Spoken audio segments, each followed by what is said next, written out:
જય શ્રી કૃષ્ણ। આજે આપણે બનાવીશું તલની ચીક્કી। જે મેં આજે 2 તલ કાળા અને વ્હાઈટ 2 તલ ભેગા લીધેલા છે।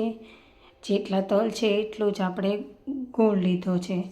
આમાં આપણે પાણી લીધેલું છે અને આ આપણે ઘી લીધેલું છે। હવે આપણે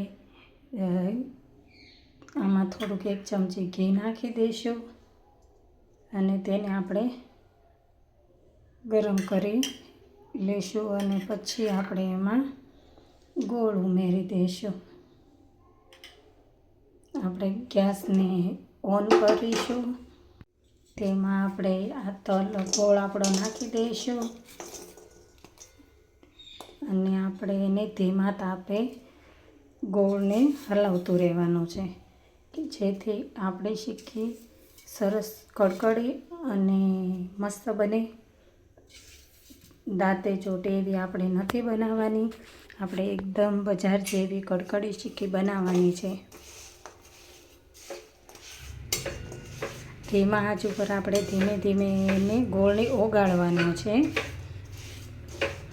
જે આપણો ગોળ સરસ ઓગળી જાય અને સરસ મિક્સ થઈ જાય। ગોળ પણ મેં 2 ભેગા લીધેલા છે, આપણો દેશી પણ છે અને કોલ્હાપુરી પણ એમાં થોડોક મેં નાખેલો છે।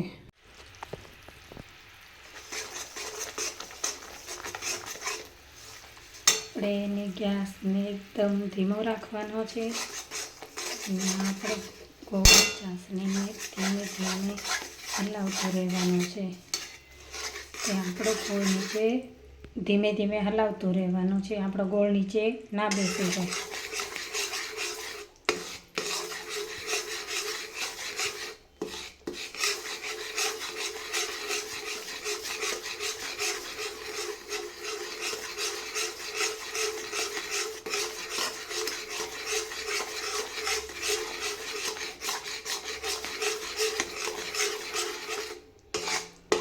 આપણે એકદમ ધીમા તાપે સરસ એને લાવતા રહીએ એટલે ચીક્કી આપણી બજાર જેવી મસ્ત બને અને ખાવાની પણ બહુ મજા આવે, એકદમ કડકડી ચીક્કી બને।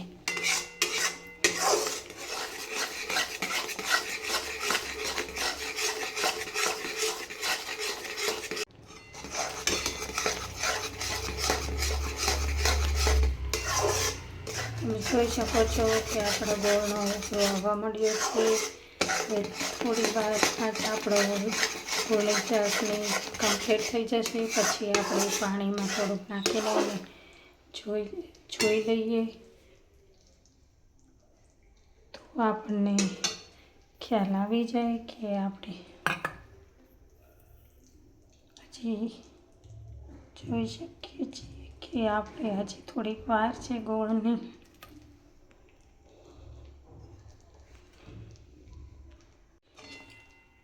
હવે આપણે ચાસણીને થોડુંક પાણીમાં નાખીને જોઈ લઈશું।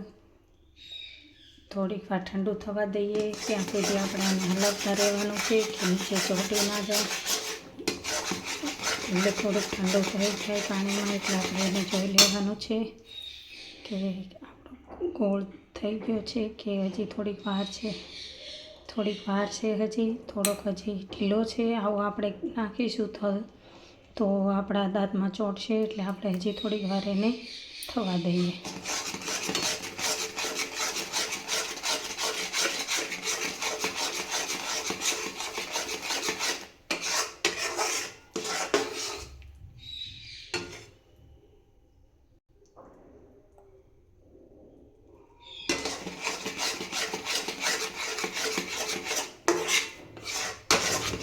આપણા ગોળનો કલર પણ બદલાઈ ગયો છે।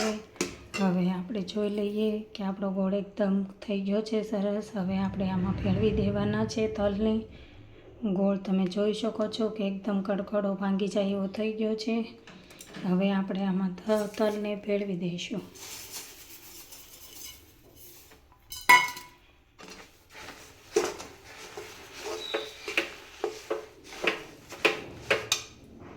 અહીંયા નીચે તમે જોઈ શકો છો કે મેં પહેલાં જ અહીંયા તેલ લગાડી દીધેલું હતું।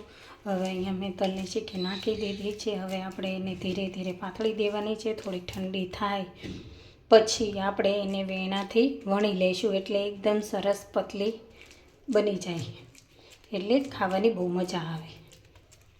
જો આ રેસીપી તમને પસંદ આવી હોય તો જરૂરથી ટ્રાય કરજો. તમે જોઈ શકો છો કે આપણી ચીક્કી એકદમ પતલી વણાઈ ગઈ છે અને આપણે એમાં આકા પણ પાડી દીધા છે. ગરમ ગરમ હશે ને તો જ આકા પડશે, ઠંડુ થઈ ગયા પછી નથી પડતા. હવે આપણે આને થોડીક વાર ઠંડુ થવા દઈશું અને પછી એના બટકા કરીશું.